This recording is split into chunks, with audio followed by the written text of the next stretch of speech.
The darkness of space suddenly exploded with light as hundreds of alien ships appeared from nowhere. They moved like a pack of hunters, surrounding their prey in a perfect circle. Admiral Vextar stood on the bridge of his massive warship, watching the tactical screen with satisfaction. 200 ships from 6 different alien worlds had come together for this moment. Finally, he growled, his sharp teeth gleaming. The humans have nowhere to run. In the center of the alien formation sat a single human ship. The UES Defiance looked tiny compared to the massive alien vessels surrounding it. Its gray hull was scarred from many battles, with burn marks and dents telling stories of past fights. But it sat perfectly still in the asteroid field, as if waiting for something. Captain Lee Jun stood on the bridge of the human ship, his hands clasped behind his back. His crew worked quietly at their stations, their faces calm despite being outnumbered 200 to 1. The main screen showed the alien ships arranged in a perfect sphere around them, their weapons already charging. "Sir," said Lieutenant Kim So, the communications officer, "we're receiving a transmission from the alien fleet." "Put it through," Captain Lee said softly. The harsh voice of Admiral Vextar filled the bridge. "Human vessel, this is Admiral Vextar. Of the combined fleet. You are completely surrounded. Your weapons cannot match our firepower. Your shields cannot protect you from our assault. Surrender now, and we might let your crew live." Captain Lee walked slowly to the center of the bridge. Around him, his officers continued their work with steady hands. The young captain looked no older than 30, but his eyes held the weight of someone who had seen too much war. "Admiral Vextar," he said into the comm system, his voice carrying clearly through space. "This is Captain Lee Jun of the UES Defiance. I acknowledge your impressive display of force." The alien admiral laughed, a sound like grinding metal. "Impressive? Human, you face the combined might of 6 worlds. Your single ship is nothing against our armada." "Perhaps," Captain Lee replied. "But before we discuss terms, I request 10 minutes to prepare my crew. Surely you can grant a condemned man his final arrangements." On the alien flagship, Admiral Vextar exchanged glances with his officers. The request seemed reasonable enough. What could one human ship do in 10 minutes against 200 alien vessels? "Very well," the Admiral said. 10 minutes. But do not attempt to flee. Our ships surround you completely. There is no escape." "Understood," Captain Lee said. "Thank you for your cooperation." The communication channel closed. On the alien ships, crews celebrated their coming victory. Some commanders were already discussing how to divide the human territories once this last resistance was crushed. They had studied human tactics for months, learning their patterns, understanding their weaknesses. This ambush was perfect. But on the human ship, something different was happening. Instead of panic or despair, the crew moved with practiced efficiency. Lieutenant Parquet at the tactical station began entering complex codes into her console. Chief Engineer Choi Min called up system diagnostics that most crews never used. "Begin pre-activation sequence," Captain Lee ordered quietly. "Yes, sir," Parquet replied. "Quantum field generators coming online, cascade matrix responding normally." The captain opened a secure channel to Earth Command. "Control, this is Defiance. We are in position for field test 77 Alpha. All test subjects arranged optimally. Beginning activation sequence on your mark." To any alien listening, it sounded like routine military communication. Status reports, equipment checks, crew readiness. Nothing that suggested anything unusual. Admiral Vextar watched the human ship through his view screen, noting how still it sat among the asteroids. The humans had chosen to make their last stand in this field of floating rocks, probably hoping the obstacles would provide some protection. It would not help them. "Sir," reported his sensor officer, "the human ship appears to be powering down some systems, preparing to surrender," Vextar said with satisfaction. As expected. Around the Defiance, the asteroid field seemed peaceful. Chunks of rock and metal drifted slowly in the eternal dance of space. Some asteroids were as large as buildings, others no bigger than a person's fist. They had been there for millions of years, silent witnesses to the birth and death of stars. The alien ships maintained their formation perfectly. Every commander knew their position. Every weapon was aimed at the human vessel. If the humans tried anything, they would be destroyed in seconds. Captain Lee checked his chronometer. 8 minutes remaining. He looked around his bridge at the men and women who had served with him through 3 years of desperate war. They knew what was coming. They had trained for this moment. "All stations report ready," announced Lieutenant Kim So. "Very good," the captain said. "Maintain positions and await my command." In the asteroid field, space itself began to change in ways too subtle for the alien sensors to detect. Energy patterns shifted. Quantum fields aligned. What looked like random chunks of rock started to resonate with frequencies that defied physics. The aliens saw only a single human ship, surrounded and helpless. They had no idea they were looking at something else entirely. Something that would change their understanding of human warfare forever. Time continued to count down towards 0. Admiral Vexitar paced across his command bridge, his heavy boots echoing in the silence. Around him, his officers watched the tactical displays with growing excitement. The human ship remained motionless in the center of their formation, like a small fish caught in a giant net. "Look at them," said Commander Zalthek, pointing at the screen. "They sit there doing nothing. No attempt to fight, no clever tricks, just waiting to die." The Admiral nodded slowly. "Humans are known for their stubbornness, but even they must see the truth now. 200 ships against 1. Mathematics does not lie." On the bridge of another alien vessel, Captain Mordax studied intelligence reports about human military tactics. "Their ships are fast but lightly armed," he told his crew. "They prefer hit-and-run attacks, never staying to fight when outnumbered. This trap has taken away their only advantage." The alien commanders had spent months planning this ambush. They had studied every human battle, learned every strategy. Humans always ran when faced with superior numbers. But here, in this asteroid field, there was nowhere to run. Meanwhile, on the UES Defiance, the atmosphere was completely different. Captain Lee Jun sat in his command chair, reading reports on a small tablet. His crew worked quietly at their stations, their movements calm and practiced. The bridge felt more like a library than a warship about to face destruction. "Sir," said Lieutenant Parquet, "Cascade matrix alignment at 40% and rising." "Very good," Captain Lee replied, without looking up from his tablet. "Continue standard procedures." Chief Engineer Choi Min's voice came through the comm system from the engine room. "Captain, quantum field generators are warming up nicely. All systems responding within normal limits." "Excellent, Chief. Maintain current power levels." The conversation sounded routine, like any other day aboard a military vessel. The aliens monitoring human communications heard nothing unusual. Technical reports, system checks, crew rotations, standard military chatter. Lieutenant Kim So adjusted her headset and began recording a message. "Personal log, stardate 2387.6. Today, we test new defensive systems in a real combat situation. I hope my family back on New Seoul understands why we had to volunteer for this mission." She paused, looking around the bridge at her crewmates. "The enemy thinks they have us trapped. They see one ship against their entire fleet, but they don't understand what they're really looking at." On the alien flagship, Admiral Vextar received reports from his fleet commanders. Every ship was in position. Weapons were charged and ready. Shields were at maximum power. The trap was perfect.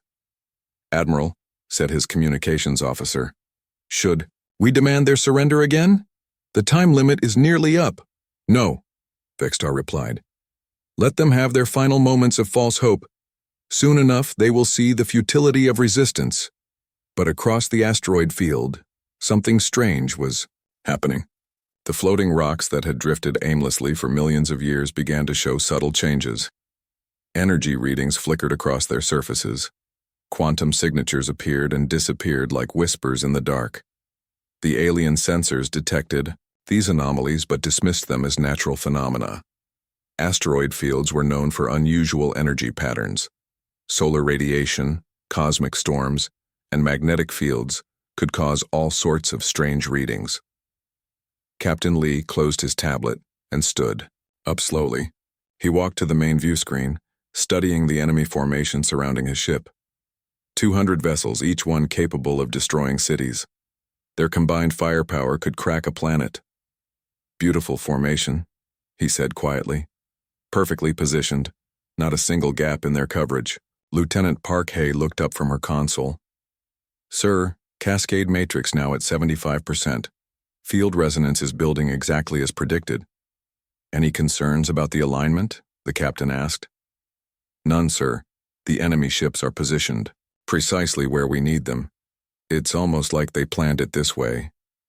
The captain smiled slightly. In a way they did. Their own tactical doctrine demanded they surround us completely. No escape routes, no weak points in their formation. They had to arrange themselves in a perfect sphere. Around the Defiance, space itself began to change. The asteroid started to pulse with invisible energy. Quantum fields linked one rock to another, creating a network of connections that spanned the entire battlefield.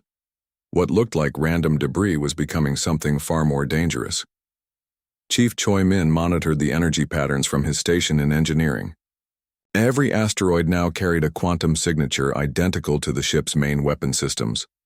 The field was transforming ordinary space rocks into components of a massive distributed weapon. Sir, he reported, field coherence at 90%. We're ready for full activation on your command. Captain Lee checked his chronometer. 1 minute remaining. Around the bridge, his crew prepared for what was to come. They had trained for this moment for over a year, practicing the procedures until they could perform them in their sleep. The aliens continued to wait, confident in their overwhelming advantage. Their ships maintained perfect formation, weapons, ready to fire the moment the human vessel showed any sign of resistance. They expected surrender, or perhaps a desperate final attack that would accomplish nothing. They had no idea that the battlefield itself was about to become their enemy. 30 seconds, announced Lieutenant Kim, so Captain Lee returned to his command chair and activated the ship-wide communication system. All hands, this is the captain. Prepare for cascade activation. This is not a drill. The countdown continued, marking the final moments before everything changed. Time, announced Lieutenant Park-Hay, her voice cutting through the silence on the bridge. Captain Lee Jun stood slowly from his command chair and activated the communication system. His calm voice reached every alien ship in the formation surrounding them. Admiral Vextar, thank you for your patience and thank you for your excellent cooperation in this field test. On the alien flagship, confused murmurs spread across the bridge. Admiral Vextar's four eyes narrowed as he stared at the communication console. Field test? Human, what are you talking about? Captain Lee's voice remained steady and polite. I am Captain Lee Jun of the UES Defiance. What you see before you is not an ordinary warship. This vessel is humanity's first quantum cascade weapons platform. The alien admiral's mandibles clicked in annoyance. Your desperate lies will not save you, human. Surrender now, or face destruction. I'm afraid you misunderstand the situation, Captain Lee continued. You see, Admiral? Human military thinking has changed. We no longer fight wars the way other species do. When we are surrounded and outnumbered, we don't surrender. We turn the entire battlefield into our weapon. On the alien bridge, sensor operator Keksmil suddenly looked up from his console, his face pale with worry. Admiral, I'm detecting strange energy readings from the human ship. These numbers, they don't match anything in our databases. Admiral Vextar waved a dismissive hand. Impossible. One small ship cannot threaten our entire fleet. But Captain Lee was still speaking, his voice now carrying across all frequencies. Your formation is absolutely perfect, Admiral. You've positioned your ships exactly where we need them to be. Every vessel, every weapon, every life form within 50 kilometers of this position is now part of our weapon system. Around the Defiance, the asteroid field began to change. The floating rocks that had seemed so ordinary started to glow with a soft blue light. Energy crackled between them like lightning, creating a web of power that stretched in all directions. Lieutenant Park-Hay watched her instruments with professional calm. Sir, Quantum field generators at full power. Cascade matrix locked onto all hostile targets. We have perfect resonance across the entire field. The alien crews watched in growing horror as space itself seemed to come alive around them. Asteroids that had drifted peacefully for millions of years now pulsed with deadly energy. The very rocks and dust that filled the void began to sing with power. "What is this?" Admiral Vextar demanded, his voice rising in panic. "What have you done?" Captain Lee's explanation was patient, almost educational. "For the past year, we've been seeding asteroid fields throughout this sector with quantum resonance devices. Tiny machines, smaller than a grain of sand, attached to every floating rock. You can't see them, can't detect them with normal sensors." Chief Engineer Choi Min's voice came through the ship's communication system. "Captain, all quantum anchors are responding. Every asteroid in the field is now linked to our main weapon array. We have complete control over a 50-kilometer sphere of space." The alien ships tried to move, but their perfect formation had become a trap. They had positioned themselves so that no enemy could escape. But now they found that they themselves could not leave. The quantum field held them in place. "Like insects in a web. This is impossible," whispered Commander Zalthek on one of the alien vessels. "Matter cannot be weaponized like this. The laws of physics forbid it." But the laws of physics were changing around them. The quantum cascade system was rewriting the rules of reality within the asteroid field. Every particle of dust, every chunk of rock, every molecule of gas was now part of a single massive weapon aimed at the alien fleet. Captain Lee continued his explanation as if he were teaching a class. "You studied our tactics, Admiral. You learned that humans prefer to run when outnumbered. But you made one critical mistake. You assumed we would always fight the same way." Lieutenant Kim so monitored the alien communications as panic spread through their fleet. Ship commanders were shouting orders, trying to retreat, calling for emergency hyperspace jumps. But nothing worked. The quantum field interfered with their engines, blocked their escape routes, held them exactly where they were. "The truth is," Captain Lee said, "humans adapt. We learn. We change. When traditional warfare failed us, we invented something new. Something that turns our enemy's own tactics against them." Admiral Vextar's voice cracked with desperation. "What do you want? Terms surrender? Name your price." "I want nothing, Admiral. This was never about negotiation. This was a test. You and your fleet are here to prove that our new weapon works as designed." The asteroid field continued to build energy, each rock adding its power to the growing storm. The quantum cascade was almost ready to unleash destruction beyond anything the galaxy had ever seen. "You see," Captain Lee said quietly, "when you corner a human, you don't get surrender. You get innovation.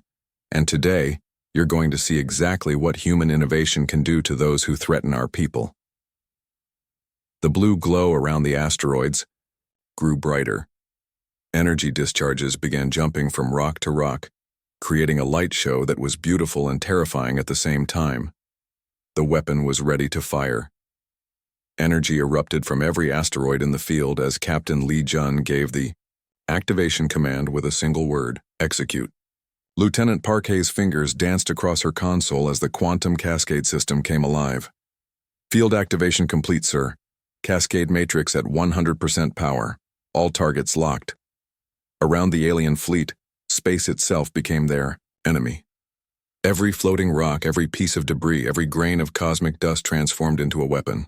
The asteroids blazed with blue fire as quantum energy linked them together in a deadly network that stretched across 50 kilometers of space. Admiral Vexitar watched in horror as his perfect formation became a death trap. "All ships, emergency retreat. Maximum power to engines, get us out of here." But escape was impossible.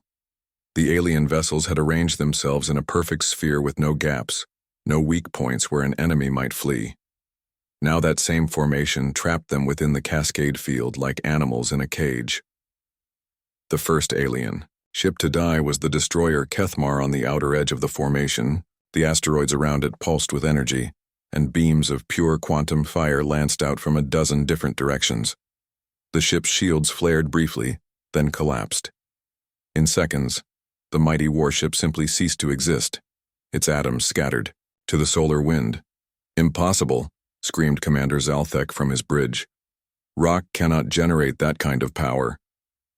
But the rocks were no longer just rocks. The quantum cascade had turned them into extensions of the human weapon system. Each asteroid was now a gun barrel, each piece of debris a missile launcher, each dust particle a targeting sensor. Captain Lee stood calmly on his bridge, watching the tactical display as red dots began disappearing one by one. Chief Choi, how are our power levels? Stable, sir, came the engineer's voice from below. The cascade is feeding energy back into our systems. The more targets we destroy, the stronger we become. The alien fleet tried desperately to fight back. Massive plasma cannons fired at the glowing asteroids, but the rocks simply absorbed the energy and channeled it back through the quantum network. Missiles exploded harmlessly against shields that shouldn't exist. Their destructive force turned into fuel for the cascade system. 3 more alien ships vanished in brilliant flashes of light, then 5 more. The quantum field grew stronger with each destruction, feeding on the energy released by the dying vessels. Admiral Vextar's flagship shuddered as quantum beams raked across its hull. "Damage report," he bellowed. "Hull breaches. On deck 7 through 12, his officer replied, his voice shaking with fear. "Shield generators are overloading. Sir, we can't withstand this kind of sustained fire." "From rocks," Vextar snarled. "We're being destroyed by floating rocks." But they weren't ordinary rocks anymore. The quantum cascade had transformed the entire asteroid field into a single, massive weapon with the human ship as its brain and nervous system. Every attack was coordinated, every beam precisely aimed, every target carefully selected for maximum destruction. Lieutenant Kim so monitored the alien communications as panic spread through their remaining ships. "Sir, they're trying to surrender. Multiple vessels are broadcasting white flag signals." Captain Lee's expression didn't change. "No response. This is a weapons test, not a battle. Continue firing." The cascade system pulsed again, and another wave of alien ships died. The quantum beams seemed to come from everywhere at once, above, below, from all sides. There was nowhere to hide, nowhere to run, nowhere to take shelter from the storm of energy that filled the space around them. On one of the surviving alien cruisers, Captain Mordax watched his fleet disappear around him. Ships that had conquered worlds, vessels that had terrorized entire star systems, were being erased from existence by weaponized asteroids. "How is this possible?" he whispered to his crew. "How can matter be turned into energy like this?" The answer came from Chief Engineer Choi Min aboard the human ship, as he explained to his captain. "Sir, the quantum anchors are working perfectly. We're converting matter directly into directed energy, using the asteroid field as a massive particle accelerator. Every rock becomes a fusion reactor, every dust particle a quantum generator." The alien fleet continued to shrink. What had been 200 proud warships was now fewer than 50, then 30, then 20. The survivors huddled together in the center of their formation, their shields flickering under the constant barrage from the cascade system. Admiral Vextar's voice cracked as he made one final transmission. "Human ship, please, we surrender. Call off your weapon. Show mercy." Captain Lee's reply was cold and final. "You came here to destroy my people, Admiral. You brought 200 ships to kill one. You showed no mercy when you thought you had one. Now you'll learn what happens when you corner humanity." The cascade system pulsed one final time. The remaining alien ships, including Admiral Vexitar's flagship, vanished in a brilliant explosion of light that could be seen from the next star system. Silence returned to the asteroid field, where 200 alien warships had once threatened the galaxy. Now there was only empty space and slowly cooling quantum energy. The human ship floated alone among the asteroids, untouched by the storm it had created. Captain Lee Jun stood on the bridge of the UES Defiance, looking out at the empty space where 200 alien warships had existed just minutes before. The quantum cascade had ended, leaving behind only drifting particles of dust that caught the distant starlight like glitter. "Sensor sweep complete, sir," reported Lieutenant Parquet, her voice steady despite what they had just witnessed. "No, alien vessels remain. No survivors detected. The cascade system performed exactly as designed." The captain nodded slowly, his hands clasped behind his back. Around him, his crew worked with quiet efficiency, running post-battle diagnostics and system checks. The bridge felt strangely peaceful after the storm of energy that had just swept through the region. "Chief Choi, report on our systems," Captain Lee requested. The engineer's voice came through the comm system from below. "All systems operating normally, sir. The quantum field generators are cooling down as expected. Cascade matrix is powering down safely. We took no damage during the activation sequence." Lieutenant Kim So looked up from her communication station. "Sir, I'm receiving priority messages from Earth Command. They're requesting a full report on the field test." "Tell them the test was successful," Captain Lee replied. "Project Starfall is ready for full production." He walked to his command chair and activated the ship's recording system. His voice would be transmitted across human space, reaching every fleet commander, every planet defense force, every military academy in human territory. Personal log, Captain Lee Jun, stardate 2387.6. Today we conducted the first live fire test of humanity's quantum cascade weapon system. The results exceeded all expectations. 200 enemy vessels were eliminated with 0 damage to our ship and 0 casualties among our crew. He paused, considering his words carefully. The message would be studied by military historians for generations to come. The enemy made a critical error in their thinking. They studied our past tactics and assumed they understood how humans fight wars. They saw patterns in our behavior and believed they could predict our actions. They were wrong. Around the Defiance, the asteroid field continued its eternal dance. The rocks that had moments before blazed with deadly energy now drifted peacefully in the void. The quantum anchors hidden within them had powered down, returning to their dormant state. Captain Lee continued his recording. The alien fleet commander, Admiral Vextar, brought 200 ships to destroy 1 human vessel. His formation was perfect by conventional military standards. No escape routes, no weak points, complete tactical superiority. Any normal warship would have been helpless. Lieutenant Parquet finished her diagnostics and turned to face her captain. "Sir, all quantum anchors have returned to standby mode. The asteroid field appears normal to any outside observer.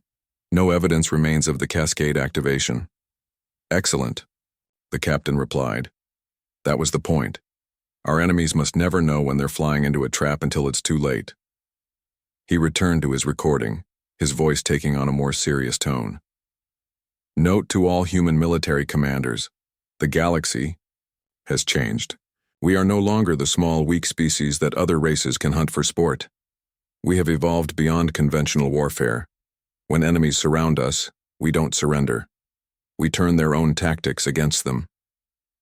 Chief Engineer Choi Min appeared on the bridge, his uniform still showing traces of coolant from the quantum generators.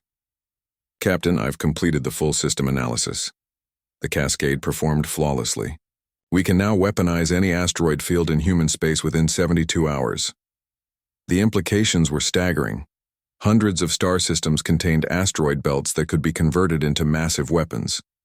Any enemy fleet foolish enough to attack humanity would find themselves surrounded not by helpless rocks, but by the components of a weapon system beyond their understanding.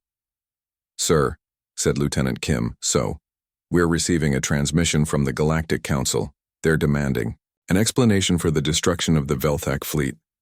Captain Lee smiled slightly. "Tell the Council that the Velthak fleet suffered an unfortunate accident while conducting illegal military operations in human space. These things happen when you venture into dangerous asteroid fields." The message was clear to anyone who understood it. Humanity was no longer a victim. They had become something far more dangerous, a species that could turn the universe itself into a weapon. "Final log entry," Captain Lee said into the recorder. "Today marks the end of one era and the beginning of another. Our enemies came here expecting to face a traditional warship in a conventional battle. Instead, they encountered something new, something that rewrote the rules of warfare itself." He looked out at the peaceful asteroid field one more time. To any observer, it would seem like an ordinary collection of space debris. They would never suspect that it could become a weapon capable of destroying entire fleets. The lesson for our enemies is simple, the captain concluded.